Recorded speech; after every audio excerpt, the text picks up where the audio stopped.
Այո ժողովուրդ, Mountain High Farms-ից ջրաղացի ծոր, Դիլիջան ազգային պարկ, Տավուշ։ Այսօր 2025 թվականի մայիսի 18-ն է։ Սրանք մեր արդեն ծնած մայրերն են, սևանգուսների, այս տարի։ Այս մայրը փոքրիկի է կերակրում։ Ծնվել է երևի մի 20 օր առաջ։ Սրանք հիմա գտնվում են այսպես կոչված այսինքն միջանցիկ հարոտավայրում։ Իրենք սպասում են, որպեսզի ծնի սեզոնը վերջանա։ Բոլոր մնացածի մոտ, որպեսզի կարողանանք արդեն կառավարել արոտները։ Երեք մենք ունեցել ենք եւս երկուսին եւ բավական հատկանշական, որովհետեւ մեր մոտ ծնել են երկու առաջնածին երինջներ, որոնք նույնիսկ 2 տարեկան չկան։ Այսինքն մինչև 2 տարեկան իրենք արդեն ծննդաբերել են, ծնել են 2 առողջ մուտիկներ, իրենք այն բոլորներից վերև, այն երկու սերմետերը առաջնածին մայրերն են։ Ինչով են առաջնածին մայրերը մի քիչ ավելի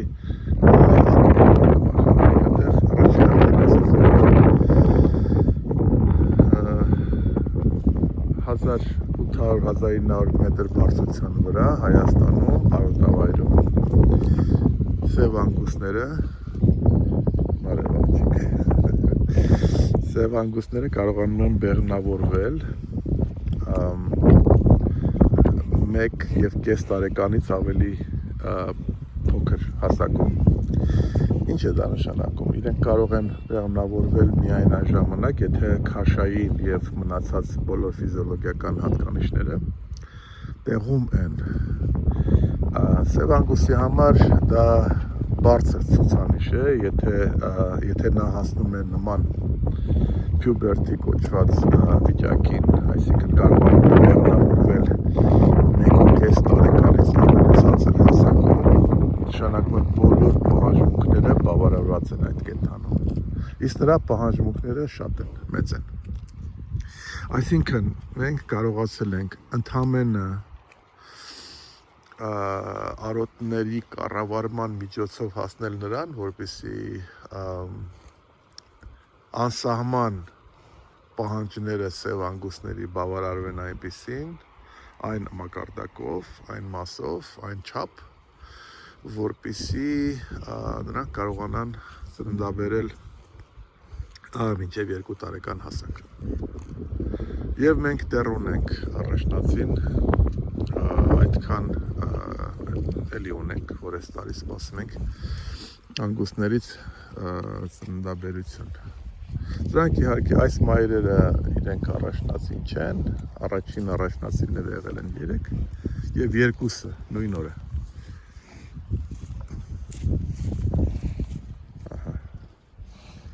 Սա կարևոր է, սա եւ հատկանշական է։ Բոլոր սևանգուսները դեռ իրենց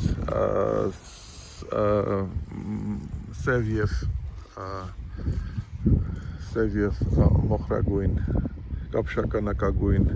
մուշտակներից ծմերային դեռ ամբողջությամբ չեն ազատել, բացի այս մայրիկից, որը արդեն սկսել է եւ համերակիսով չափ ազատվել է, նրանք կքաչալանան, մեր ասած ժարգոնով եւ շուտով այս տարի եղանակների տեղաշարժի պատճառով մենք ունեցել ենք մի քիչ ուշացում տաք եղանակների եւ նույնիսկ խոտի։ Եվ դա մեր իրականություններից մեկն է։ Ես ուղղակի սպասում եմ, որպեսզի քամին դադարի, որպեսզի կարողանամ խոսել։ Դա մեր տեղաշարժերի ազդեցություններից մեկն է եղանակի մենք դեռ ունենք ցուրտ գիշերներ, ցուրտը այսինքն մինչև 4-5 աստիճան, բայց պետք է ասեմ, որ արդեն հրաժարվել ենք փոքրիկների, այսինքն հորթերի ծածկից, հորթերը արդեն առաջի օրը հենց ծնվելուց միանգամից իրանք գտնվում են բաց երկնքի տակ իրենց ծնողների հետ հենց առաջի վայրկյանից այս մեր 502-ը նշանակում է այս տարի ծնված երկրորդ փոքրիկն է արդեն վազում է եւ արածում եւ այստեղ այսպես կոչված մանկապարտեզի մի մասը մեր այս երեխաները արդեն կերակրվել են երևի արդեն մի քանի անգամ այսօր արդեն երկու աղջիկ մի տղա մենք տարբերում ենք նրանց ակնթարթների գույներով եւ հիմա հանգստանում են քիչ հետո իրենք կկանչեն իրենց փոքրիկ ներողություն մայրերին ձայնով եւ մայրերը կգան եւ նորից կկերակրեն սա արոտային անասնապահության բարձ հասարակ գործողություններից մեկն է մարդը մենք որպես օպերատորներ անում ենք ընդամենը մեկ գործողություն այդ գործողությունն է փոխարինել գիշատիչներին մենք փոխարինում ենք գիշատիչներին քանի որ մարդը եկել է եւ գիշատիչներին վերացրել է առաջի հերթին եւ այս կենդանիները զրկվել են կառավարչից գիշատիչները կառավարում էին մինչեւ մարդու գալը կառավարում էին արոտավայրերը այսինքն այդ գիշատիչները հետևում էին այս կենդանիներին կովերին կամ իրենց նախնիներին բիզոններին մինչեւ մարդու գալը եւ ստիպված էին այս կենդանիները, կովերը, սևանկոսների նախնիները, իրենք ստիպված են եղել համախմբվել մեծ խմբերով, որպեսզի կարողանան պաշտպանվել գիշատիչներից եւ գիշատիչները, գայլեր, չգիտեմ, այլ գիշատիչներ, որոնք հետապնդել են սրանց այդ մեծ խմբերին քշել են արոտավայրերով, անծայրածիր արոտավայրերով մի կողմից մյուս կողմ, այսինքն այդ ամբողջ մեծ խմբերը արոտավայրերը արածելով ստիպված են եղել անընդհատ տեղաշարժվել տեղից տեղ այդպիսով ռեգեներացնելով վերականգնելով արոտավայրերը եւ վերադարձել են նույն արոտավայր, որ իրենք արդեն արածել են մի անգամ միայն այն դեպքում, երբ որ այնտեղ արդեն խոտը բարձր է եղել, բայց վերադարձել են ամբողջ խմբով, հսկայական խմբերով, մի անգամից եւ այդպես տեղաշարժվել են այդ գործողության շնորհիվ մոլորակը եղել եւ մնացել է կանաչ մինչեւ մարդու գալը հետո եկել է մարդը առաջի հերթին նախ սկսել է ինքը հետապնդել այս կենդանիներին հետո ոչնչացրել է հետո ընտելացրել է սրանց հետո ոչնչացրել է կամ իրենք են ոչնչացրել այդ գիշատիչները քանի որ ընտելացրել է սրանց գիշատիչների մոտ կերը պակասել է ուտելիքը հետո մարդը սրանց ընտելացրել է հետո թողել է արդեն արածեն առանց գիշատիչների եւ ինչ են արել այս կենդանիները ճիշտ է այս կենդանիները առանց գիշատիչների սկսել են արդեն ուր ուզեն երբ գնան ինչ խումբ ինչ բան ընդհանրապես բարդ ու բնակության շուրջը սկսել են ոչնչացնել արոտավայրերը անկանոն արեցացմամբ եւ մոլորակը սկսել է դեղնել։ Արոտավայրերը սկսել են դեգրադացվել։ Այն ինչ որ տեղի է ունենում մինչև հիմա Հայաստանի մեր հանրապետությունում արոտավայրերի հետ, առանց գիշատիչների։ Սրանք մեծ խմբեր չեն այլևս, որպեսզի կարողանան պաշտպանվեն գիշատիչներից։ Եվ արոտավայրերը դեգրադացվել են։ Փառք Աստծո, որ դեգրադացվելուց հետո վերացել են նաև դեգրադացվել եւ վերացել են նաև ֆերմերները, որոնք զբաղվում են անասնապահությամբ։ Միջև որ հարավ աֆրիկացի եւ ամերիկայում գիտնականներից մեկը Ալան Սեյվերին հասկացել է, թե ինչ պետք է անել, որպեսզի արոտավայրերը վերականգնվի։ Նա հասկացել է, որ մարդը կարող է փոխարինել գիշատիչների, որպեսզի արոտավայրերը վերականգնվեն եւ դրանից սկսել է holistic կամ regenerative կամ mob grazing, ոնց որ ասում են, այդ ամբողջ ուրեմն մեթոդաբանությունը սկզբից եղել է տեսության մակարդակի վրա, իսկ հիմա հատկապես արդեն Միացյալ Նահանգներում, նաև Աֆրիկայում մարդիկ անապատները վերածում են կանաչ արոտավայրերի։ Պարզ հասարակ այդ բնական այդ ցիկլը վերականգնելու միջոցով ընդհանրապես կառավարվող արոտավայրեր։ Եվ ինչ է նշանակում կառավարող արոտավայր, դա նշանակում է մեծ քանակությամբ խոտ, որը կանաչ է մնում երկար ժամանակ,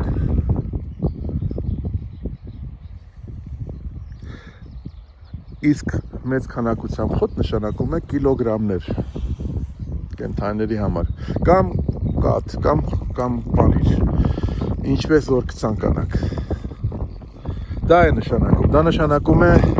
կախվածությունը բերովի եւ գնովի կերերից կրճատել, կամ վերացնել նույնիսկ։ Դա է նշանակում է մրցակցել այլ երկրների ֆերմերների հետ, քանի որ Հայաստանում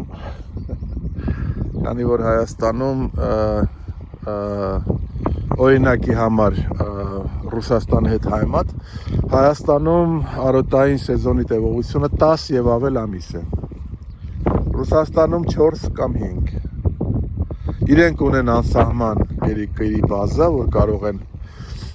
ուրեմն աճեցնել իրենց, կերակրել իրենց կենդանիներին, մենք չունենք։ Մենք ստիպված ենք կերերը գնել իրենցից։ Okay, եւ եթե կերերը գնում ենք իրենցից, գնում ենք այդ կերերը թանկ, այսինքն հայ ֆերմերը չի կարող մրցակցել մրցակից երկրի ֆերմերի հետ, այսինքն ինքը հայ ֆերմերը պետք է վերանա բնականաբար եւ վիճակագրությունը ցույց է տալիս, որ Հայաստանի Հանրապետության ախորժոր երկրորդ կենդանիների գլխականակը 25%-ով պակասել է վերջի 4-5 տարիների ընթացքում, 25%-ով։ Միևնույն ժամանակ ավելացել է Ռուսաստանի Հանրապետությունից մսի ներկրումները։ Իրանք չեն պակասել, իրանք նույնիսկ ավելացել են։ Ինչի հաշվին, որովհետև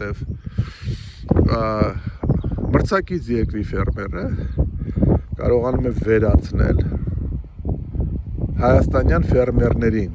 Մի հոգին կարող է 20-30 ֆերմեր վերացնել, որտեղ իրանք են։ Իրենց ապրանքն ավելի էժան է։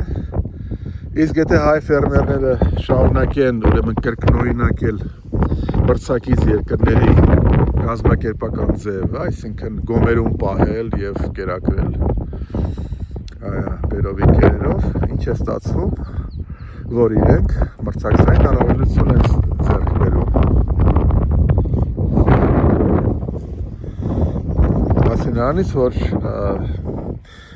ռուսաստանյան ֆերմերը շատ ավելի կրթված է, քան թե հայաստանյան ֆերմերը, ցավոք սրտի։ որովհետև հայաստանյան յուղատեսությունը, հատկապես անասնապահությունը, հիմնված է ուշադրություն սոցիալական հիմքի վրա։ Այսինքն, այն մարդը, որ ոչինչ չի կարողանում անի, տարբեր պատճառները, որովհետև աղքատ է, որովհետև երեխաներին ուսում չի կարողացել տալ ժամանակել, ինքը չի կրթվել։ Եթե բան չունի անելու, նոր զբաղվում է անասնապահությամբ։ Այլապես կգնա շինարարություն, ես չգիտեմ ինչ պատշարել, սավ, սխալ, այսպիսի համակարգ ստեղծելը ամենասխալ բանն է, որ կարելի է անել անասնապահության հետ երկրի, և ինչը տեղի ունեցել, շատ բնական բան, անասնապահությունը, վիճակագրությունը պատասխանում է այդ մոտեցմանը, ուղիղ հարաբերական, ճիշտ և ճշգրիտ, սա ձև չէ, այդ ձևը հարկավոր է փոխել, մենք փոխում ենք այդ ձևը և կոչ ենք անում ցանկացած, ում որ հնարավոր է, հետևեք մեր ալիքին, նաև այցելեք մեր մոտ, մենք հեսա շուտով ուսումնական կենտրոն ենք բացում, համեցեք, նայեք և սովորեք, ամեն ինչը պարզ հասարակ դրված է այստեղ, այս ալիքում և մենք այստեղ ենք և պատրաստ ենք բոլորին ցույց տալ։ Շնորհակալություն եմ հայտնում մեզ հետևելու համար, հետևեք մեր ալիքին, հավանեք մեր վիդեոները նաև տարածեք, նաև խնդրում եմ բաժանորդագրվեք մեր ալիքին և հատկապես անպայման այցելեք մեր կայքէջը, որի հղումը տեղադրված է այս վիդեոյի տակ, որտեղ դուք ոչ միայն կարող եք ծանոթանալ մեր աշխատանքներին և մեր մոտեցումներին, այլ նաև գնել առցանց մեր արտադրանքը։ Շնորհակալություն եմ հայտնում և կտեսնվենք։